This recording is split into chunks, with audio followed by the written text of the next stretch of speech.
Welcome to Tabletop Gaming Guild show. Tabletop Gaming Guild is all about the experiences and memories that playing tabletop games with friends and families can create.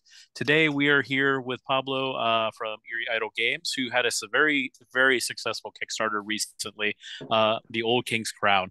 Um, I was very excited when I saw this on Facebook, read through, saw the stuff on the Kickstarter page, and I backed it. Joined the Discord that they had, met a lot of really cool people, talked and interacted with a lot of very cool people on there. We had one of the official playtesters teach Nathan, myself, and I think it was Peter, right? I Might have think it been. was James.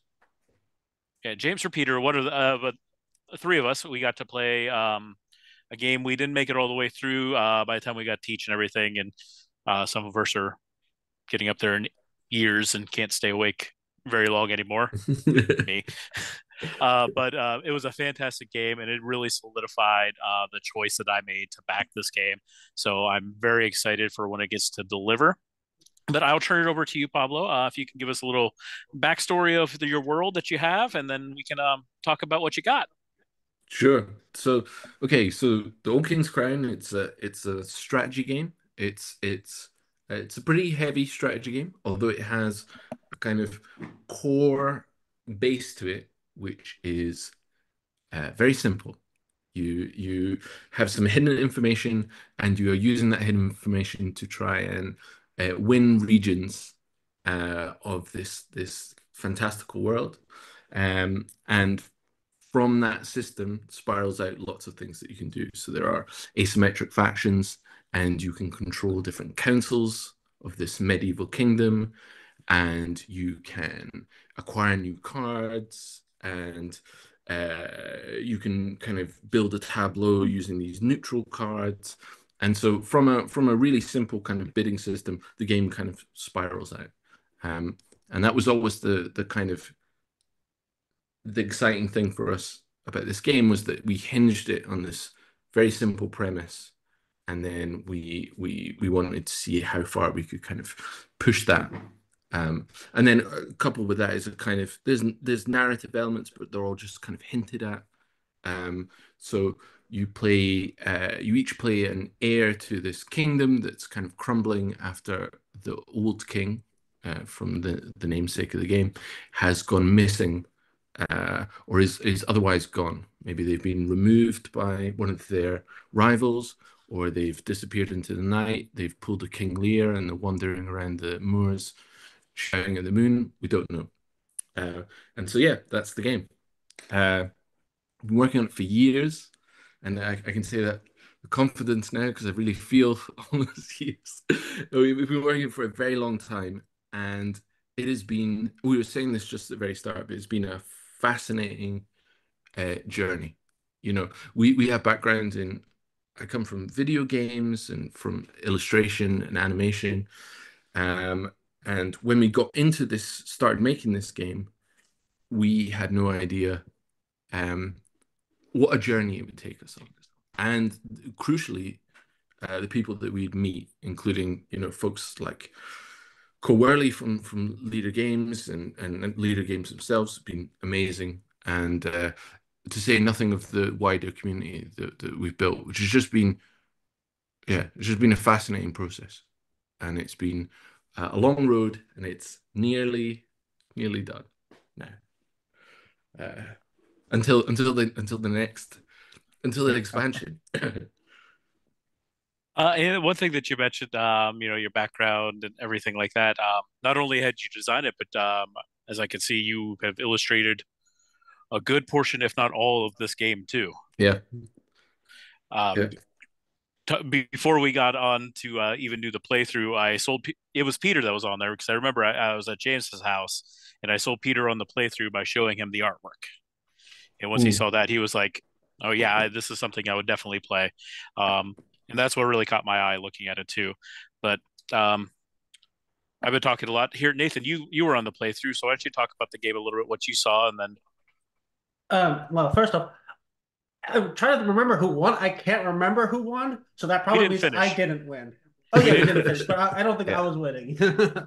uh, yeah, I mean, I think it was a very solid game. One of the things is I want to comment on the fact we didn't finish. It's doesn't mean it's not that terribly long game. It's just because it's online and that all adds the time to Mm, teach and it takes a lot longer to teach a online than it does to physically teach. So I just wanted to comment on that part. mm. Uh, Oh yeah, and I just add that it's that's the kind of beauty of something like Tabletop Simulator, isn't it? That we can play uh, across the ocean, right? It like breaks down barriers. mhm. But the game, like so many games on Tabletop Simulator, I think, is that it's a beautiful tool for bringing people together, but it expresses nothing about being around the table, I think. And this game is built on this foundation of almost like poker-like bluffing and like knowing, looking at someone in the eye. And that's always been the hinge, the like crux of it. And it's funny because we've done so much testing, obviously, online, and like we could bring in so many testers, and so much of our community have been playing for so long. So many of our play testers are much better than I am now in the game, which is humiliating, and it's just something I've had to deal with, unfortunately. But it's incredible.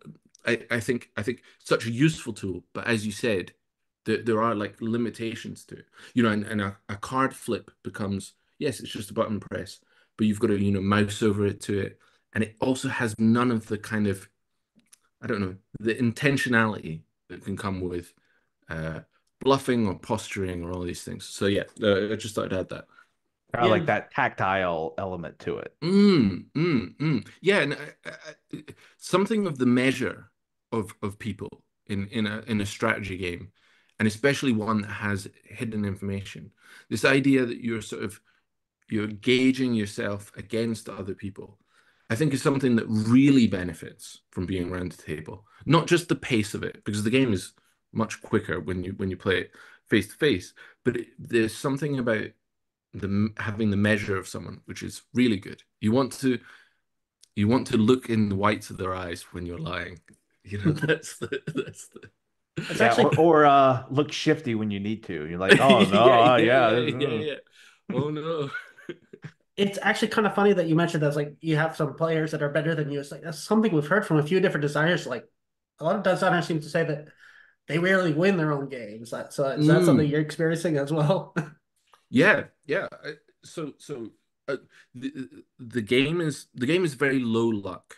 So one of the driving things about the game, so it has some similarities to a deck builder, but it fundamentally divorces you from this idea that so a deck builder, usually what happens is when you you put new cards into your deck, or you put them into your discard pile, and then when you run out of your draw pile, you shuffle your discard pile in. And our game has the same system, except you have stretched your supply lines too thin. So because you've run out of the thing that makes up your faction, this deck, and so you suffer attrition, which means that your hand size is reduced. So yes, you get to pull back cards. So instead, when you gain cards, new cards, they go into your hand or they go on top of your deck. And so instead of constantly cycling, because each time you cycle, you invite randomness to come in. So instead of that, you can easily play the game without ever suffering attrition, so long as you work towards that particular goal. You have to work quite hard to do that, but you can totally do it. And it means that you will never shuffle your deck. And instead, what you do is you control your deck completely as to where it is that your cards are, and you can layer cake your deck as such. So that's definitely a big part of it. But it means that skill is a big part of the game, and it means that people who dedicate themselves to playing it every day, as opposed to thinking about the design of it, get really good at it. And they might also just be instinctually or naturally better players. I don't think I'm very good at games.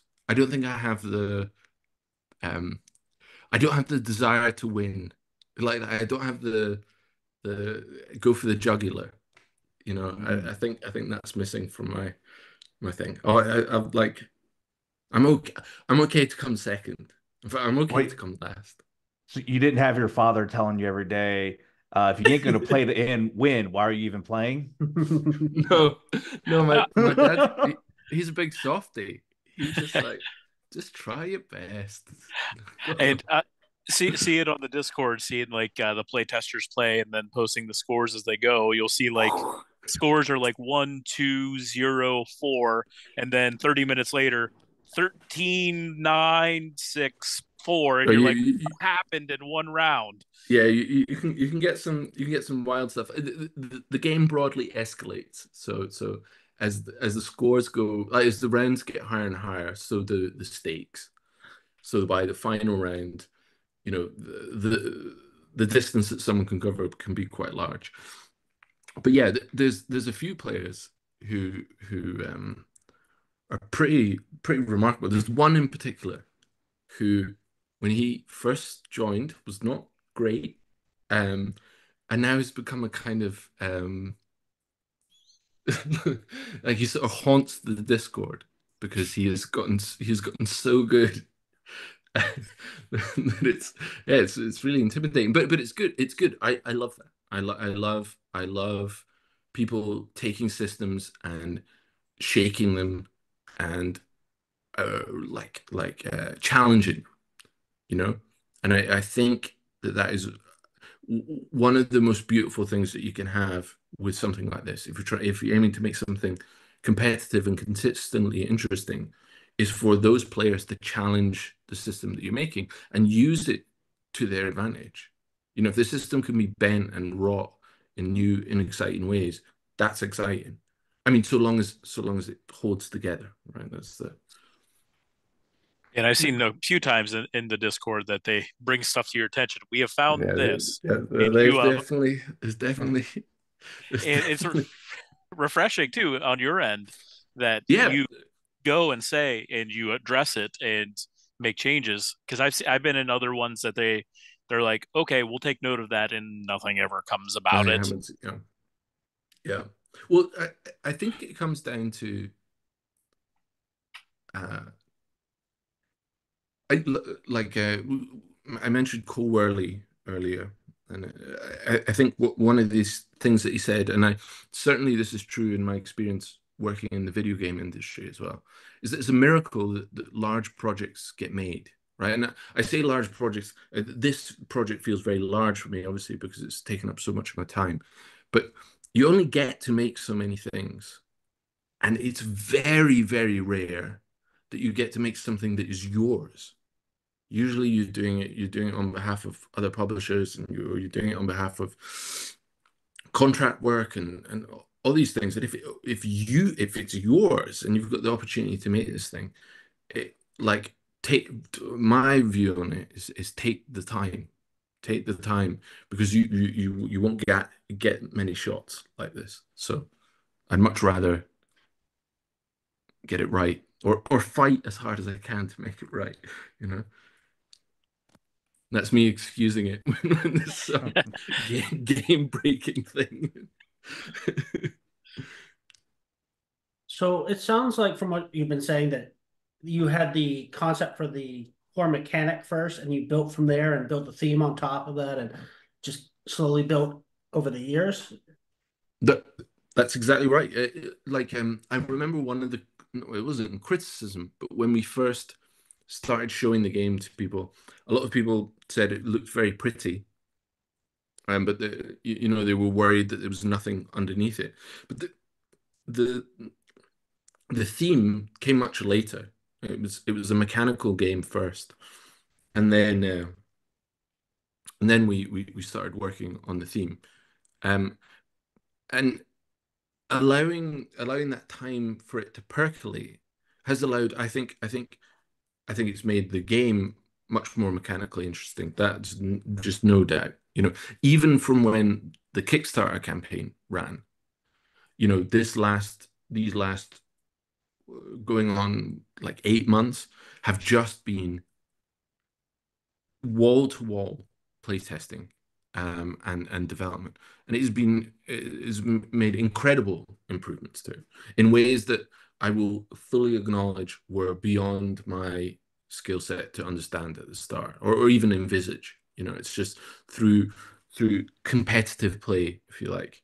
It really revealed lots of things. And I will say again, co-worley and leader games were key in a couple of really important moments with looking at the game and saying, "Hey, have you thought about this?" So a great combination. Incredibly lucky to have these things, but it also means that over time it allowed us to hang out with the art style. You know, I got to think more about the world, and I got to develop more. And again, illustrating for video games or in my professional life doing that, you you might be on a project for a much shorter period of time, or the aperture with which you can view that world is also much more closed because there are either financial considerations or time considerations or thematic considerations that are not yours and they are theirs. And it's quite right, right? Like they own it, they're the client, totally right. But to have something that's yours is great because it's mine. If you know if I want to add this thing, uh, I can, so long as I think it's a good idea, you know. Yeah, And you don't have to that's a go by committee. beautiful, rare thing. Yeah. So throughout the design project process, is there any game that like you played while you were designing this that may have inspired you or influenced you, maybe altered the game in some way? Oh, that's a great question. So,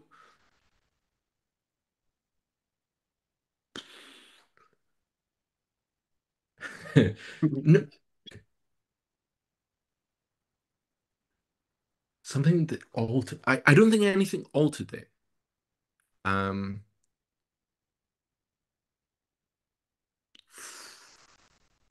no, no. Look. There's plenty of games that I think are incredible, and that I hope their DNA is somewhere in the game, right? But I think I, mm, I think there's something very, uh, I think there's something very interesting about being naive when making things. Not ignorant. That's an important distinction. But naive, it means that you're not like I don't think we ever held up another game and went, why don't we take this part of this game, or why don't we even try and be this game but with this twist? And as a result, our game is pretty weird. It's pretty weird.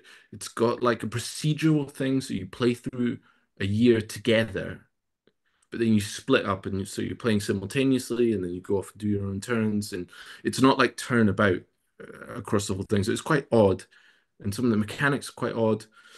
So no, I think it's maybe a product of a bunch of different games, and then this naivety or this I quite like that, you know. But yeah, you know, again, leader games. Uh, if if I was to say my favorite games, I think that PAX Premier is second edition's an incredible game. I think Oath is an incredible game. It's I love that it's this strange like toolkit for telling all these systems. It like tells stories through systems. I think it's really really interesting instead of just telling stories through bits of text. Um, and yeah, and we're fans of lots of different games. I mean, like big fans of like Cosmic Encounter. I like just love Cosmic Encounter. Played a lot of that when I was younger. So I think that its DNA is in there somewhere. Fog of War. Anything that's in any game that's got Fog of War, it's a huge part of this game. Old strategy games, um, like Fantasy General, that kind of thing. If anyone remembers those, like it was from what's the company? They made like Panzer General as well, like Avalon Hill. SSI Oh, or yeah. whatever it was called. So there was Fantasy General. So anything with Fog of War, I'm a big fan of that mechanic.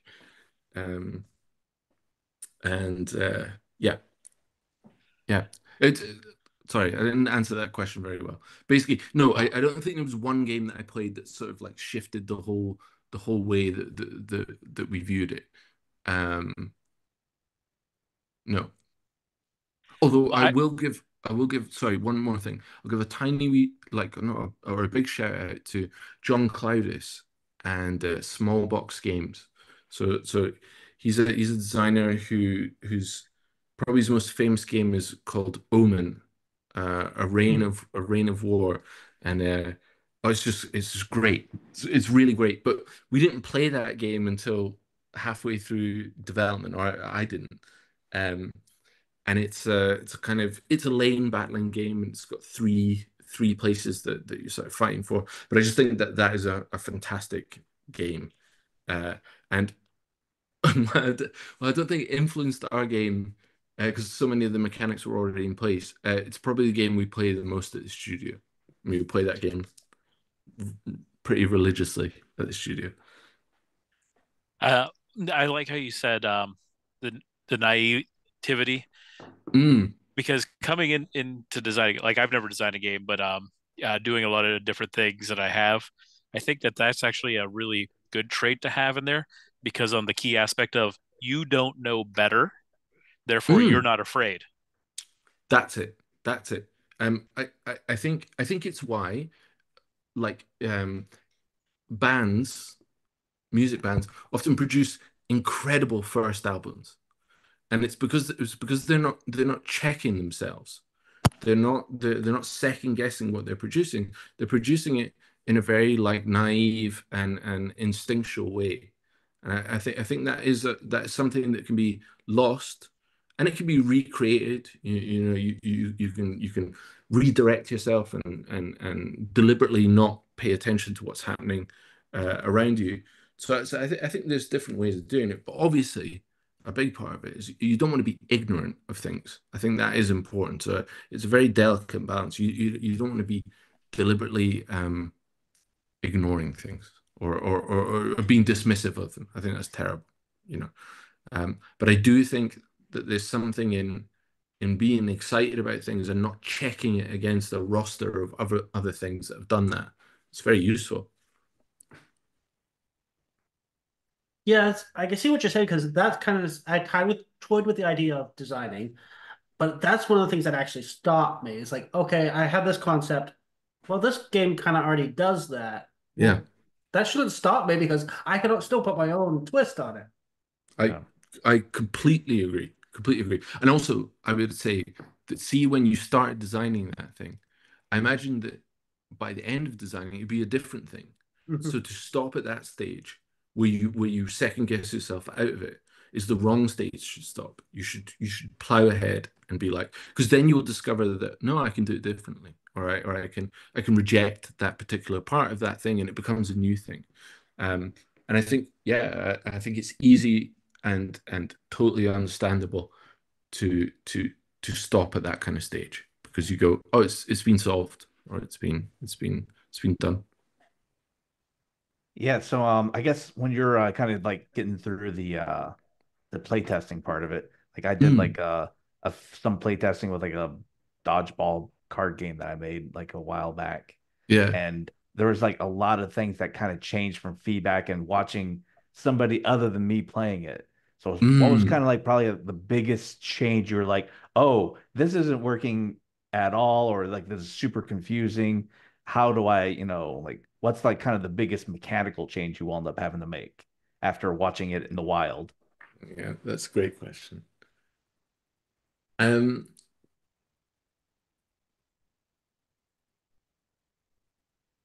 yeah, so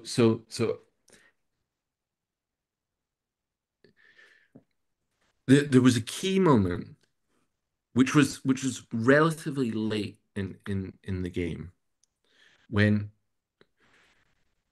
you so the idea is that you compete you a big part of the game is that you place cards down in secret and you're sort of bidding for these regions and you are when you win those regions if you win those clashes which are the kind of crux the heart of the game you can then get rewards from those regions and there was a kind of epiphany moment when I realized we've done a lot of playtesting this time, so I'm probably just slow in this. So, a smarter designer might have seen it much earlier on. But it was that there was an absolutism to that, which is that it produced winners and it produced losers, right? And it meant that if you invested a lot and lost, not only did you lose, but you lost extra by virtue of fighting hard to earn that thing. So what we did was we started looking at ways that we could, if all that tension is being put into these clashes, how could we vent that out into interesting decisions around that space? So even if you had not won, there were things that you could do with the cards in your hand, and there were things that you could do in the board state to advance your position, to then further improve your position in further rounds um, in that thing. And what we found was that helped us articulate a bigger world as well, not just a bigger strategic world, but a thematic world. Because now it wasn't just about the clashes that you have in the center of the thing, but it was, well, how does a faction which is competing in this world express itself? Well, maybe it's not through any kind of head-to-head conflict, but it's trying to control councils, it's trying to control the kind of the the makeup of the kingdom, or it's trying to advance their own position by improving their hand. So before, all that was tied just to winning these things, and we decoupled that. So while that's still really important, you now have all these other options, and the scope of that was enormous, enormous. And I think the only way that we could the only way that we could arrive at that is by playing the game so many times that all the systems were there. It's just we needed to unlink them. So everything was like, all of these things already existed. You could go and you could go into councils and you could do all this sort of stuff, but it was decoupling it from that. And I think it was only by seeing it over a long period of time that we could see it, or at least that was what helped me see it. And I think the other thing is just uh, how interesting balancing is, and what a fascinating puzzle that is. If you have four asymmetric factions, and our game is not as asymmetric as something like Root.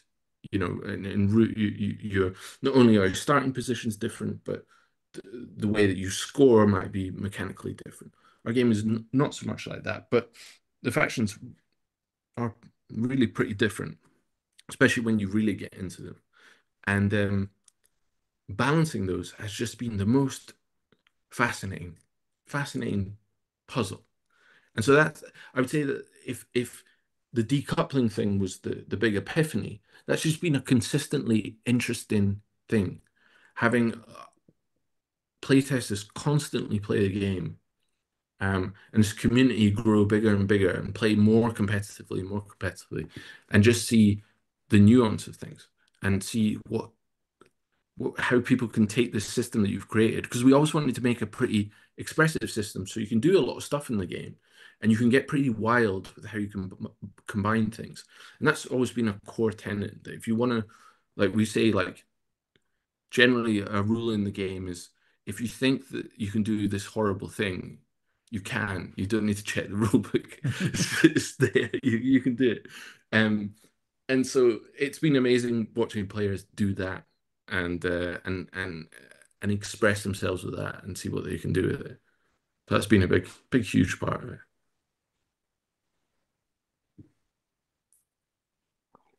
So you said that that this game has been worked on for quite a while now. So Yeah. give us that time. Like, for how long has this game? I mean, we can see obviously the funding period, which obviously there's going to be some time before that, Mm. and the current production. But when did this brainchild actually really take off? Or like, when was that? Like, how long has this been? Yeah. So it was probably about 2 years where it was uh it was like a card game. It was like a deck of cards. Um like with different numbers printed on them, and different little like special rules and things like that. And I designed the game initially around a deck of cards. So the core thing was just a deck of cards. And I think that's very interesting. I like doing that with designs a lot, is taking something fundamental because there's an inherent strength in like a deck of cards. It's been used for hundreds of years and it has a kind of inherent like equilibrium to it. So if you use that as a starting point, I think that's a useful starting point. Um, and then the game grew, and then it just started getting this like local following. And there was one session in particular where the prototype had kind of reached its retirement age. There were so many little like notes written and scrawled in it that it basically looked like an insane person's, like logbook. It just looked completely mad. And at that point, we were playing the game and it was still holding up, even though the prototype was so messed up at that point. Myself and a couple other people just went, hey, why don't we just give this a shot, right? We all work in sort of adjacent industries. Why don't we try just giving this a shot? We're not going to quit our day jobs right now, but we're just going to try to do this. And we're going to do it in place of any other hobbies. This is going to take over our lives. And we're just gonna give this a good shot. And then from there, we put together more and more. We advanced it more and more. And then there was really a kind of key pivotal moment. If that was one of them, the other one was making contact with Leader Games. So the people behind Root and Oath and all that stuff, we started talking to them, and they basically went. We had this prototype, and we were getting a lot of interest from publishers and things like that. And a lot of publishers were just saying, just uh, take it to market. It's ready, because the game is pretty and it was simpler. It's definitely simpler, but it was, they were like, it's ready. And Leader Games went, it's not ready, or it is ready if you want it to be this thing, but if you want it to be this thing, uh, you know, we we're interested in exploring that. And so for around 9 months, we backwards and forwards with them, and they helped us with a lot of the design, specifically the direction of the game. They were great, and then we'd go off and kind of fulfill briefs, and then we'd go back to them. So that was huge, and that fundamentally changed. Uh, I don't know if it even changed the game. That's maybe not right. It just it just empowered us to make a more complicated game in a way that initially we did not have the skill set to do, or the experience, or even um the like fortitude to do it, because had we not gone through that experience, we wouldn't have had enough experience to pull something like that off. Um, or even try to pull it off is what I mean. So yeah, that was a big moment, and that was 2.5 years into the process, 3 years. Um, so yeah, it's been a long time, but for a lot of that, it was, juggling day jobs and doing this on the side, and only now has it shifted the other way. So this is now currently my full-time job is finishing the drawings for this game, and finishing all the game design, and trying to find all the typos in the rulebook. Although we've got help, so that's fine.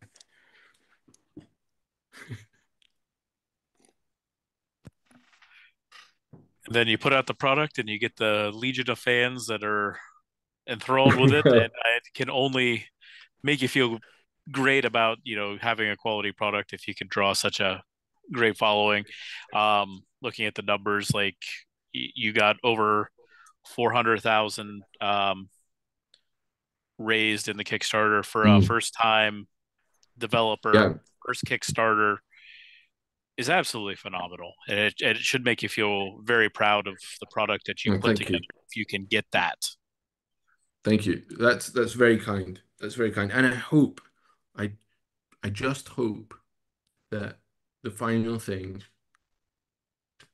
whole I like I said, the game is better now than it was, 6 months ago, and it was better than when it was when we went to Kickstarter. This I'm really proud of where the game is now, and I'm uh not that I wasn't before, but just it's just been such a yeah, just a wild process of just learning, and I think had we released the game that the Kickstarter was based on, which is, it's not like it's completely changed or anything like that, but it would be, um, I think people like it. I hope people would like it. But I think what we have now is something that we have fought tooth and nail to be the best thing we can. Of course, in the first week, I'm sure people will crack it open like an egg to see what's inside. The Um, public will find new and inventive ways to break yeah, the game. yeah, Oh, yeah, yeah. yeah. That's day one they will find a typo. I just that's the even though we've gone through this thing with a the gun looking for time that we just it would they'll be in there somewhere. Well, Oh if Um, they yeah, what one star on BGG? They typo page 4. Can't play this Mhm. game. it's it's I know it well. I know it well. Um, well, if they find anything, you can always say, "Oh, we left that intentionally so we can have something for the expansion." Yeah. that's it. Yeah, the Yes. second edition. Yep. That we could fit that into the errata, that is probably inevitably coming. Yes, yes. I mean, yeah, it's the game because it has an open system. That's to say, it hasn't got guardrails. So um, you can burn all of your tactics in the first round of the game if you want. It can be quite cruel to inexperienced players, but it also gives you the freedom to do lots of tricks if it allows you, if you learn the system. But yeah, that's also the other thing is that um I think it is important to like if you spend a long time doing something, you want everybody to like it, you know, or you would hope that everybody. But the truth is, it's a much healthier way, I think. To I don't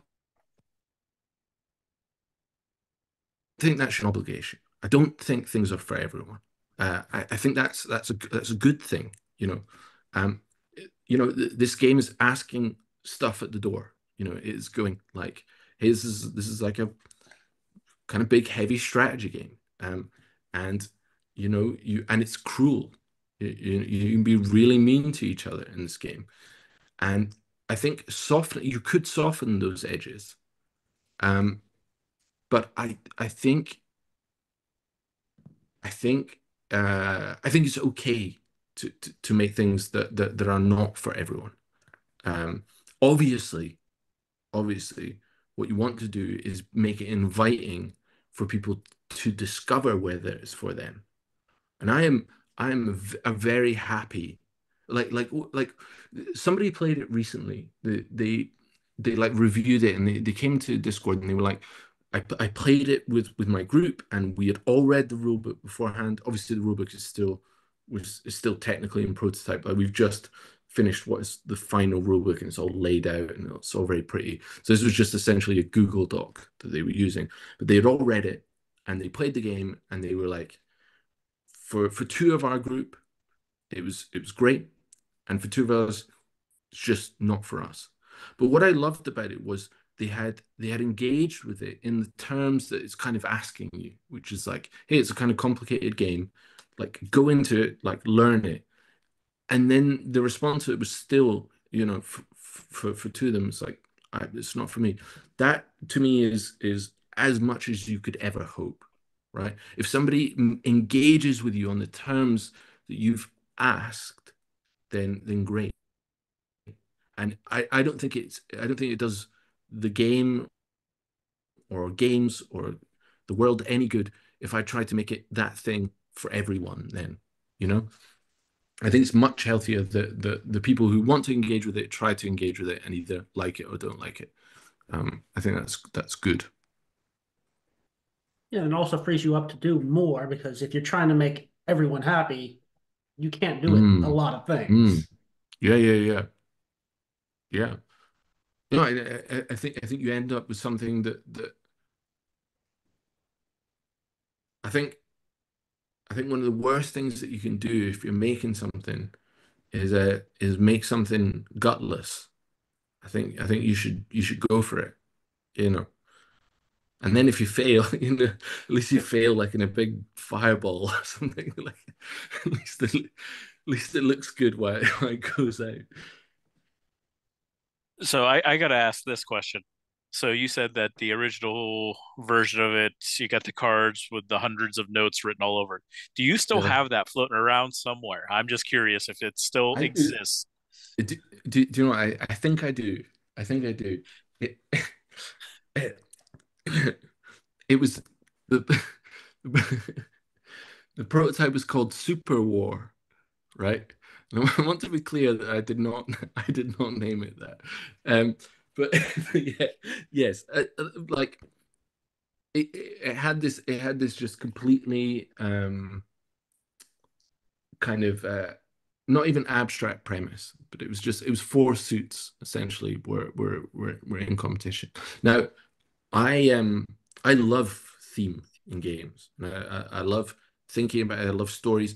Like my day job before doing this was I was a storyboard artist in video games and in animation. So stories are my thing. I love them. I love reading. Um, so I don't want to be dismissive of that stuff. But it was almost mechanically interesting to me first. That's like I like systems, and then I like stories on top of those systems for games specifically. Yeah, it's like speaking of the art, I was looking at it like to me, like I felt like a lot of it like almost felt like I could see video game in it because there's like a lot of the framing to Mm, me was like, oh, this looks like, how I'd expect like, that's good. like a presentation to come up, I'm going into the town. It's like how things are laid out, like Mm, feels. I get that feeling from it. well, that's great. That's great. Yes. So it in the like I was just before this interview, I was doing a drawing for the game, and the game uses, for example, there's lots of cards that have dark objects in the foreground that are blurred, like deliberately blurred. So it looks like you're filming them like a camera. Like it looks like they are out of focus because they are closer to the camera. It's quite rare. You don't really do that normally. But in storyboarding, when, like I did storyboards for a whole bunch of like famous video games. And when you're doing cinematics, one of the things you do is you you're filming it with a camera, whether that's real or digital, or you're like real, you're usually approximating a real camera. And so I love that kind of stuff.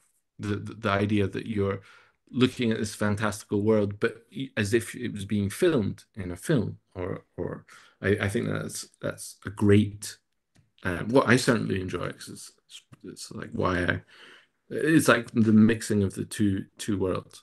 So that's very kind. Thank you. And that's yeah. And like I said, great pleasure to be able to make something like this in the way I've been allowed to do it because of this. Just the rarest of privileges. As somebody who has worked on lots of big projects, but you know, they're not mine. It's just been so rare, so incredible. You know, amazing. And that speaks to crowdfunding. I mean, you know, it just wouldn't exist without it. Um, yeah, fascinating. Yeah, crowdfunding has been a great thing to enable projects like this to come Mm, to full circle. I think that we truly are in the golden age of board gaming because a lot of the stuff mm. that we all love couldn't exist 20 years ago. Yeah, yeah. Look, uh, crowdfunding is a very complicated relationship right from the very bat. It's a very complicated relationship. Um, but you are absolutely right. These things could not exist without the risk being partially deferred to to to the backers. Now, there are plenty of negatives with that. I think we're seeing maybe the downside of that. You know, an industry that has eats itself in some ways. For all the triumphs, there are also projects that unfortunately fail either completely out with their control or by virtue of being untenable. You know, so it does create choppier and choppier waters, but it essentially empowers the idea ahead of the commercial viability, which is how art should exist. It's how interesting ideas exist, is that, you know, interesting, compelling stuff, so long as people find it interesting and compelling. I'm not saying it like my game, I just mean in general. That should lead ahead of its commercial viability. And that's what crowdfunding allows a thing to do. It allows it to exist before it's proven that it's financially viable. People go, no, that's interesting, and we will support that. And it is, you are absolutely right, it has resulted in some incredibly exciting things, and it has totally enriched the whole space, I think.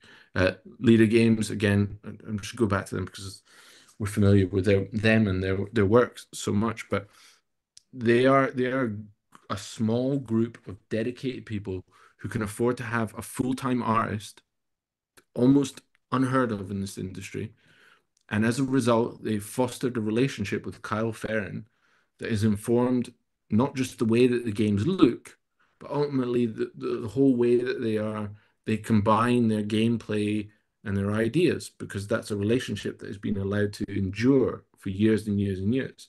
And if that company was obliged to just make commercially viable things on the market every time, that relationship would be much rockier, you know? And you wouldn't get as interesting things, I don't think. So yeah, an amazing space. And I hope it continues, uh, you know, despite the problems with it. Well, I know it's pretty late where you are, so bef any more burning questions before we wrap up?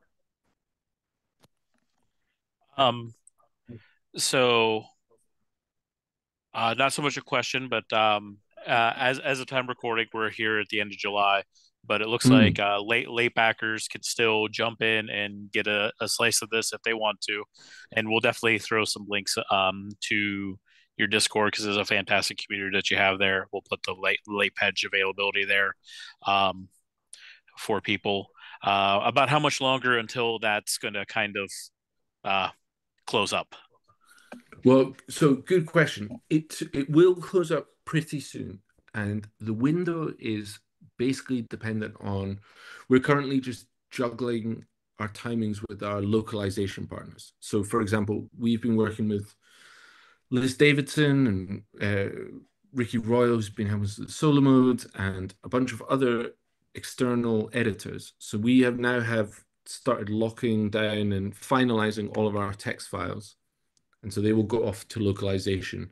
So it's just around the timings on that, and getting all of our localization partners to be in the same same time period, essentially. But it will not be open much longer.